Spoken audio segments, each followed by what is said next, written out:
Welcome to TheoTrade. This is Don Kaufman. Here we are. It is March 27th, 2017.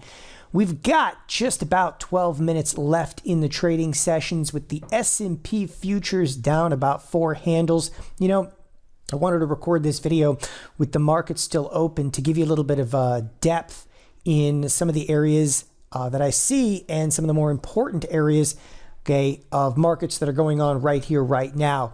And to really kind of exacerbate that, I have to do it in a live market. With that, I'll tell you, looking at the S&P futures here, just it doesn't necessarily speak to the volatility that we saw in the overnight trading session. First and foremost, in the overnight trading session, the S&P is traded all the way down to 23.17. Now, I've got to freeze the screen for just a second and point out, okay, even during the cash markets, we traded down to 23.18. Here we are, people, at 23.40. So big time rally back. The question that you may have at this point, and I do as well, is this going to hold? Okay, I don't mind saying that I've been watching this rally throughout the course of the trading session. And very frankly speaking, I'm just wondering when they're going to start to pull the rug out from under this rally. Okay, meaning, hey, is there going to be some sell side activity? And throughout the course of the day, we've tried to sell off a couple of times, maybe migrated back to the upside. However, I'm going to show you something that really kind of stands out today. All right.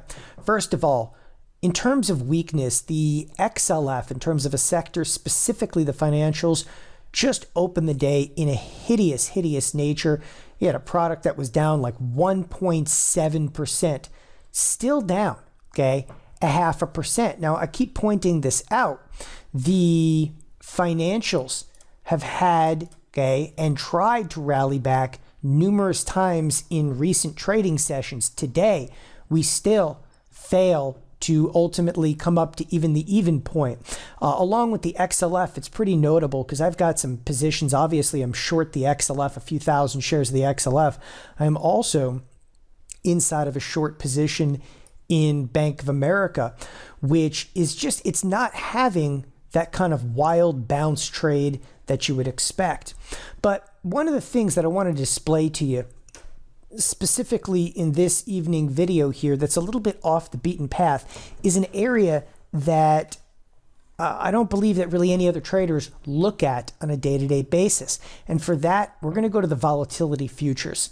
Okay, so let's go over to the volatility futures. Now, if you've never looked at a volatility future before, again, brush aside the entire marketplace for just a moment.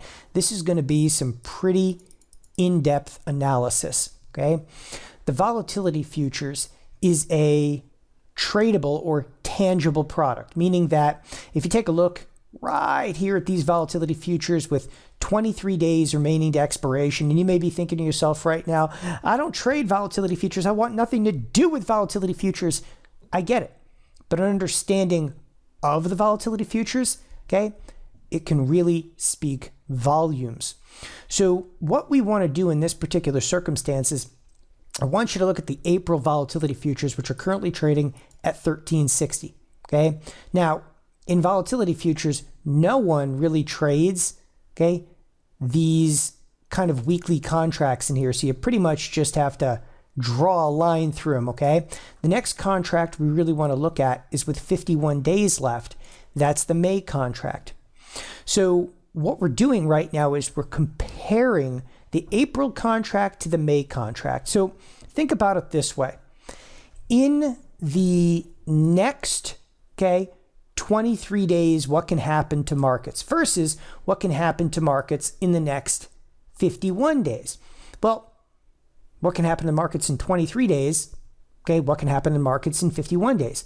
Clearly, given more time, the market would carry with it substantially more risk. So I hope this makes a degree of sense, because over time, what happens to the volatility product itself, and again, this is essential for today's marketplace. Here's this volatility here. And again, this is a 14.06. And as time goes on, this option, you know, or future, I should say, has 51 days.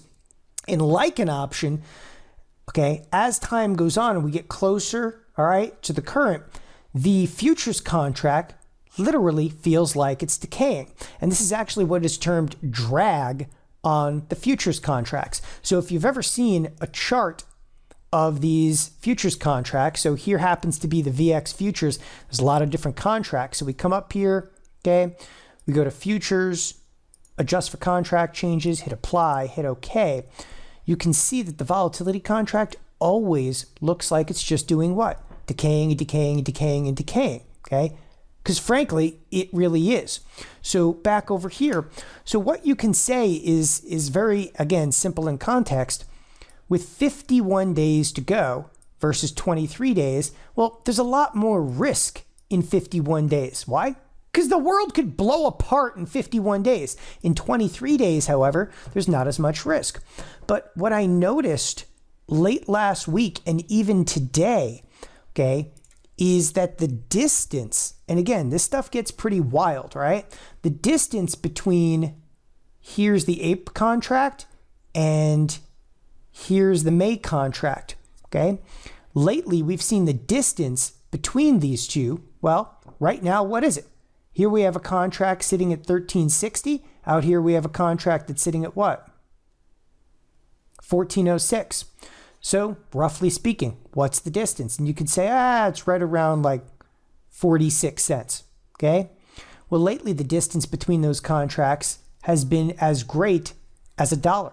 In some cases, it's been more than that, right? So you're like, okay, so where are you going with this?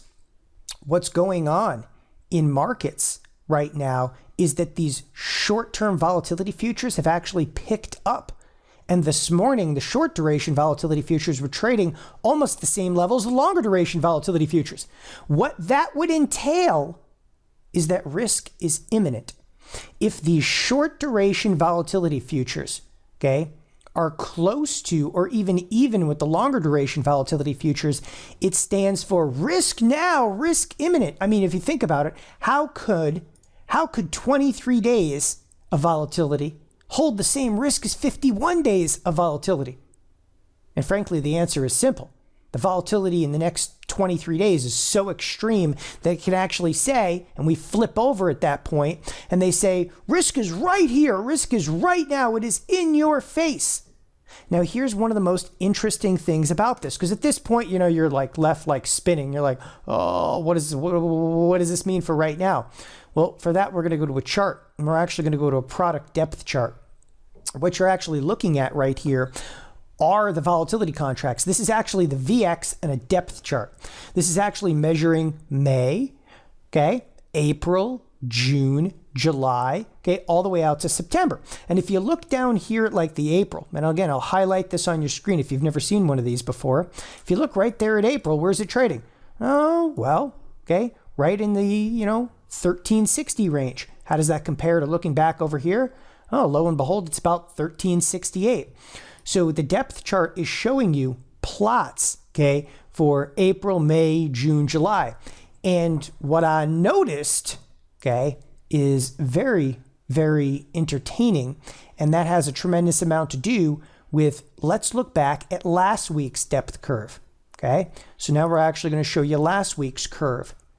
Now what you're looking at over here, and again, this stuff gets wild. This, okay, right here, this line happens to be what? Last week. It's a much steeper curve. You can actually see the current curve, what? The short duration volatility futures have picked up. So what I've actually done on the curves here is I'm showing you, and again, I'm going to elaborate upon this by freezing the screen. I'm showing you today's volatility futures versus a curve that was exactly, okay, a week ago. That's March 20th. And what you find out by looking at these, and again, I can even compare them on a percentage basis. You can see, now I'm going to freeze the screen, how drastic this really is. Okay, a week ago, the volatility futures said, all is good, ain't no risk, we're going to be just fine.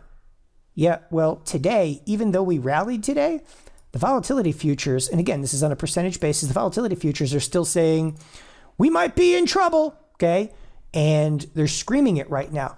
You don't see a lot of risk right now portrayed on your screen, but the volatility futures, it has been a long time. people since they've displayed anything. Even coming into the presidential election, the volatility futures were not as, again, they're a little chaotic right now, and they're a little uneasy, obviously, that the distance is so tight. And again, I'll take that off percentage view for a second. And let me hide the today's curve. So just the other day, the volatility futures were sitting right around, the neighborhood of about 1320. But the next month out was all the way at 14, almost 1420. So what you see is, again, just a week ago, this was almost 1 full point. Okay. What are we seeing right now? What we're seeing right now, once again, is only about 45 cents. It has cut that distance in half. What that says is risk has really come up, and we are still looking, okay, for some very substantial volatility right here, right now. This is not, I'm not talking about like a week from now. I'm talking about here, this week. Markets are still anticipating fairly drastic amounts of risk.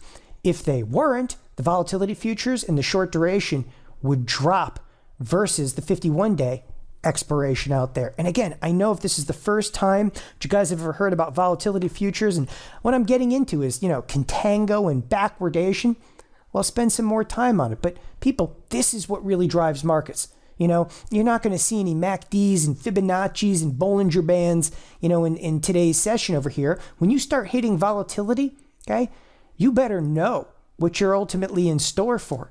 And again, looking at indications of volatility starting to come up, someone on the street obviously is a big buyer of volatility. And you can even feel it into today's close. The S&P is selling back off quite a bit here into the cash close. And there's the closing bell.